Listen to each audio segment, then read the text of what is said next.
estamos para que todos sepan.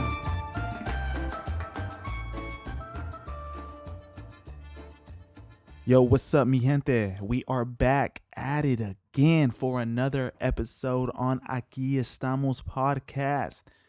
And check this out. We are days away again from the election, which is on November 3rd. So don't forget to cast your ballot. But make sure when you are voting and you're looking into, do your own research, but also think about what will make the most impact with your vote. Does that make sense? But man, I am so glad to have you guys back. We're going to talk about another hard topic that's been even hard on my own heart. And I bet you it's been hard on everybody else, nuestros latinos, all that.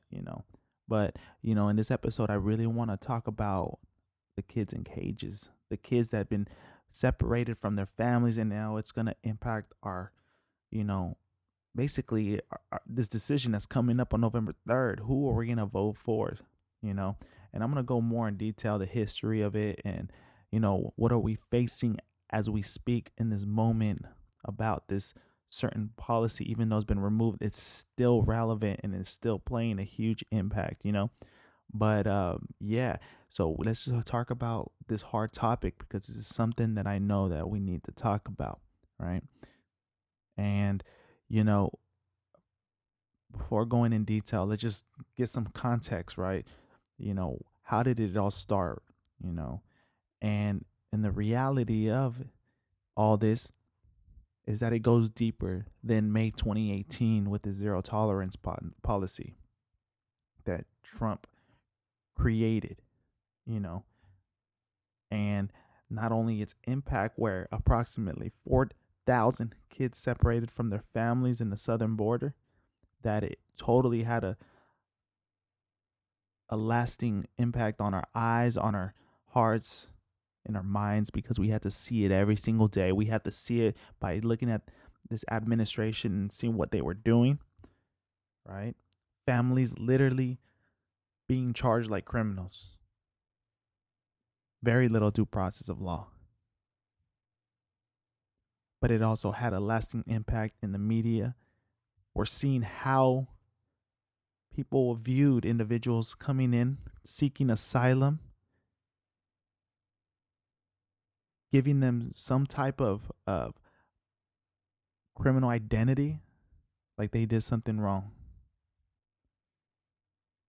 And to this day, 545 kids are still separated from their families since this program started. So yeah, let's talk about this.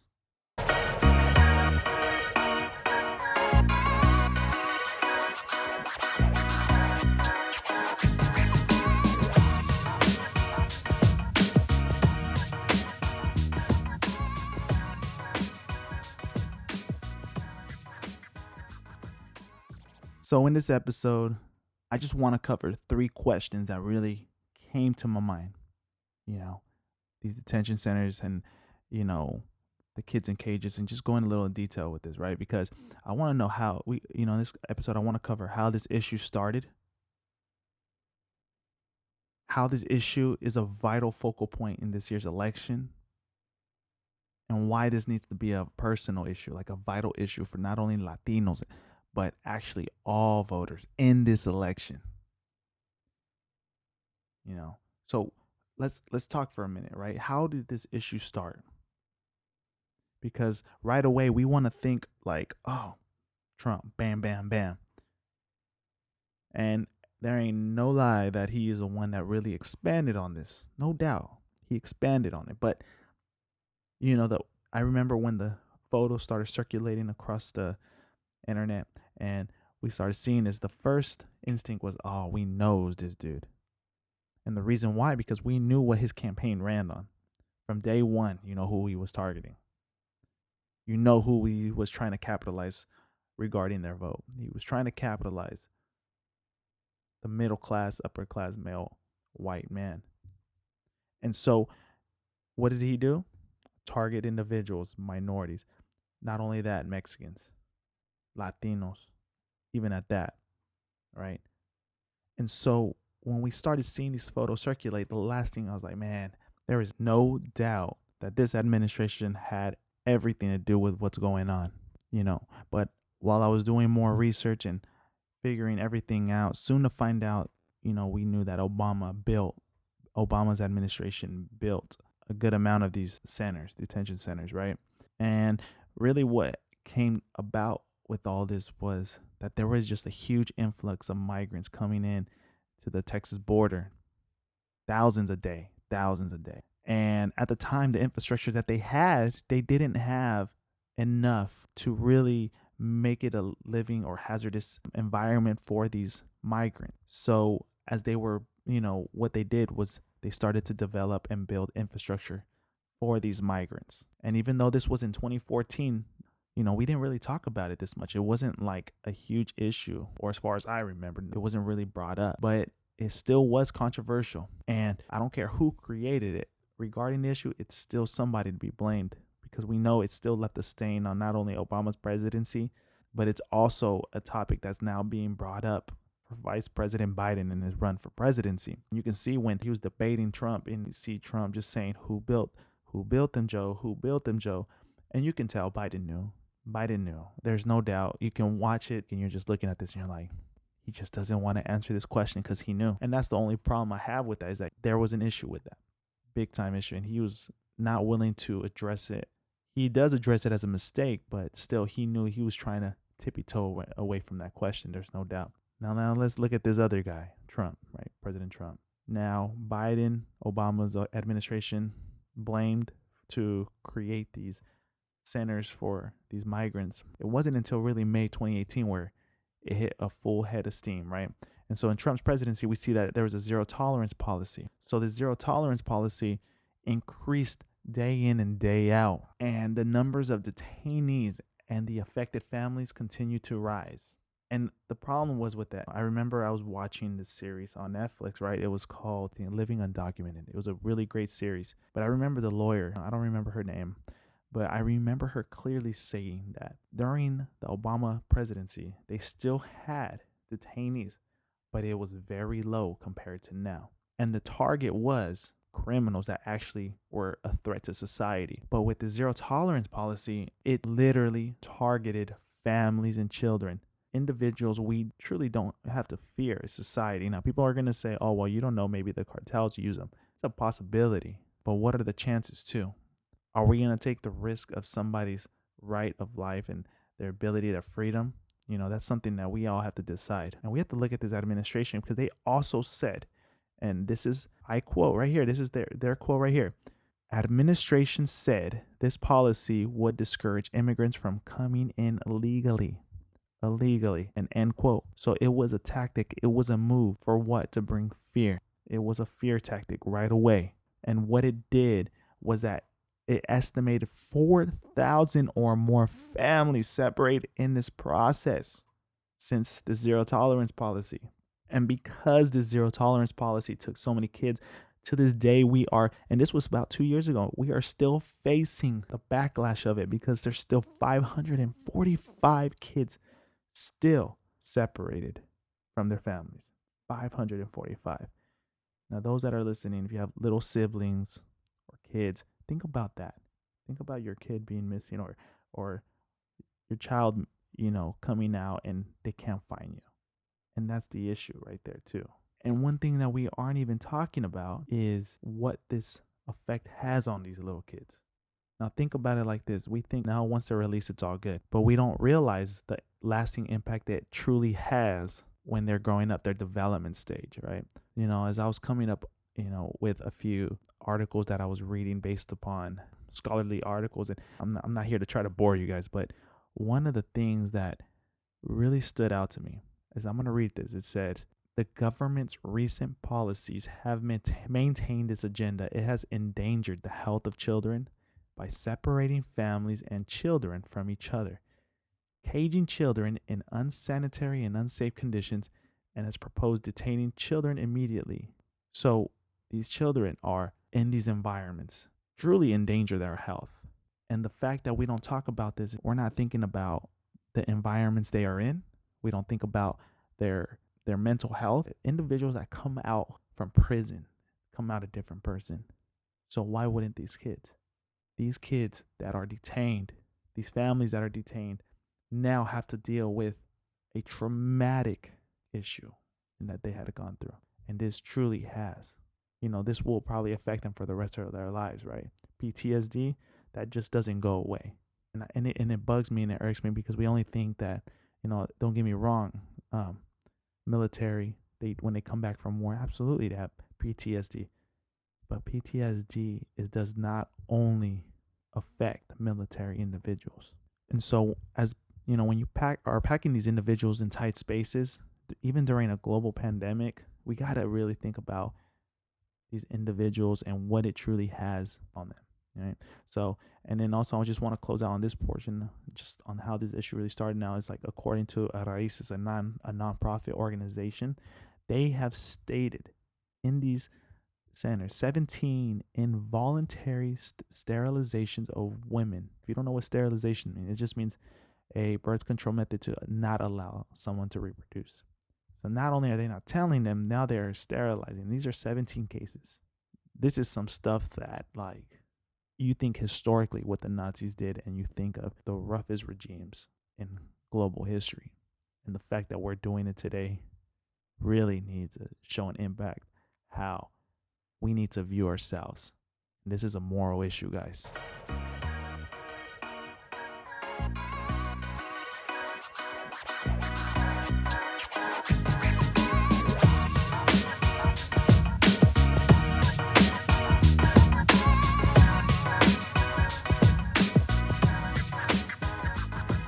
Now, we need to really think about how this issue is a vital focal point to this year's election, right? 2020, we have how to situate COVID, the disparities of those affected between the Latino communities, the Black communities, the Asian communities, etc. But I'm still talking about one key issue that just seems to go under the rug, and policies that have been in place, these kids in cages, because both candidates have a stain on themselves because of this topic, basically.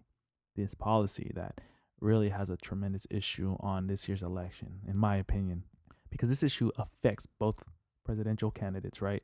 Like I said before, Biden had his involvement with the creation of the cages, right? The Obama administration beforehand in 2014 when the increase started. But then you can't just ignore Trump's continued support for a zero tolerance policy till this day. Like, he is pushing for it, right? So I'm like thinking, okay, are they ever going to bring up these issues? And it wasn't until the second debate. And in the second debate, the moderator asked why the Obama administration failed to deliver immigration reform, a key promise for re-election. Biden's response was, they made a mistake. They took too long to get it right. And in his first days, his first 100 days, he will provide a pathway citizenship to 11 million individuals. DACA students will automatically be certified to stay and be put on a pathway to citizenship. DACA is another policy that Obama created to help dreamers, right? Kids that came from different countries and were living here to, either work or go to school. Now they're going to be put on a pathway to citizenship. But that's great. Not gonna lie. I love the DACA program and how important these dreamers make contributions to our nation. Ya tú sabes, right? Like, everybody knows. But the thing is, que tenemos que pensar. They made a mistake. My thing is, you're going to say this in your first 100 days. You're going to do this. Okay, let's hold you accountable, especially when he had both House of Representatives and House of Senate on his side. Congress, majority Democrats, and still couldn't do it. How can we ensure the Latino vote trust that Biden is going to go through with this? I'm not saying that he won't. I'm just saying, how do we trust you? Because Obama didn't do it. Are you going to do it? And Trump always, on the other hand, is saying that in a way he respects DACA and he wants to find continued support for dreamers. But we know, there's no doubt in my mind that he's looking at this from a different standpoint. And because he sees DACA as a Obama policy, he's like, man, I'm done with Obama. I'm cutting this out. So really, he hasn't set a policy, basically, has been talking, right? But see, for us, we need to look at this as like, this is a vital issue. And we have to look at both candidates. We know they're stained from these kids in cages, but who will have best interest for that Latino vote. Because as of right now, we can look at it and be like, you know what? I already know who I'm voting for because he has the best interest. I'm not going to say names. I'm not going to do that. But we also have to look at their track record too, because that speaks volumes. And not every man is perfect. Policies affect change. So we need to look at immigration reform as a vital focal point, but especially these kids in cages. What are we going to do? Because we already know organizations and companies like Geo, they're going to make their money detaining individuals. They always have, you know. And we have to look at it too as morally, if we just turn a blind eye to this, what will our grandchildren say about us? And now I'm gonna speak even to my Latinos too. Like, what are our grandchildren gonna say if we stayed quiet when we seen kids that look like our kids striving to get a better life and seeking asylum and trying to escape civil wars and gang dominated countries? Like, there's no doubt about it that they're trying to escape too, to seek a prosperous future. But we need to look at these issues as a focal point to this year's election.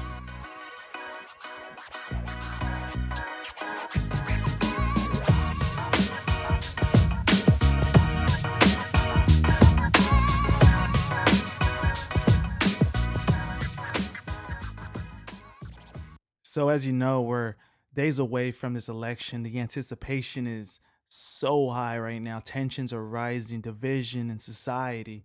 But even besides all that, we need to look at these concrete issues that we have been dealing with day in, day out.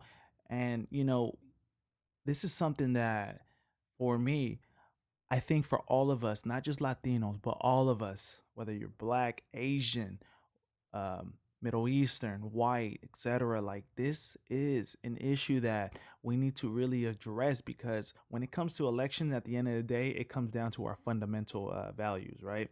And so when we're looking at this election, we need to really look at how can we make the best decision that's for our society, that is for our neighbors, for ourselves, for our families, etc. Because when we talk about kids in cages and detention centers, separation of families, we think that this is an issue that I've already passed, right? And the issue with that is it's still relevant to this day. And I think that when we start visualizing this issue as something that's universal, that it's happening day in, day out, and if we look at it as if it was our own children in these cages, we would address the needs of these kids, because we don't realize how much of a impact it has on them, on their mental health, on their physical health. And we know that COVID-19 is rising. So what does it look like in these tight spaces? But we need to look at today, how should we say this?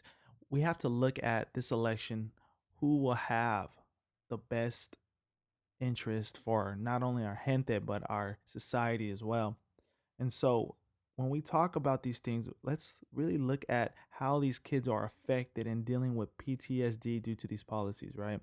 So we know that women are being sterilized in here. We know that COVID-19 is really rampant in these detention centers, but what about these kids, man? Right now we know that 545 kids are separated from their parents. They're nowhere to be found. Now, imagine how a child would feel when not knowing where their mom or their dad is.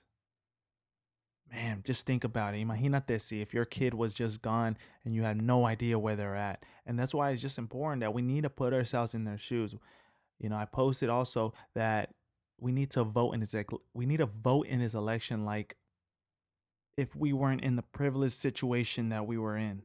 So it's really important that we look at this election as, if we weren't privileged. So, I really, my heart hurts for these, because these policies have a look on us that we were responsible. We let this happen because we allowed a president to push these policies. We allowed a president to create these centers that ultimately allowed them to separate them from their families. And so, I get it. No one is perfect at the end of the day, right? And sometimes we're looking at it as, well, what would you do if you were in this higher position? You got to do something, but I know I wouldn't be accepting this. you know, 4,000 kids separated from their families. 2 years later, 545 are still locating their parents. Like, that has some mental issues to the kid that we'll never understand. And, it'll be costly for the rest of their lives. And we're just here about to make the biggest decision, right? So we're choosing a president, we're choosing elected officials that have our best interest. So that's why we need to really evaluate ourselves, because at the end of the day, we're going to be looking in the mirror and seeing, did I make the best choice? Yo, what's up, mi gente? I just want to thank everyone that took their time to listen to today's episode of Aquí Estamos. If you haven't already, go and follow us on Instagram at Aquí Estamos Podcast. And also, you can listen to today's episode and other episodes on Apple Podcasts and Spotify. So tune in to the next episode, y'all. Much love.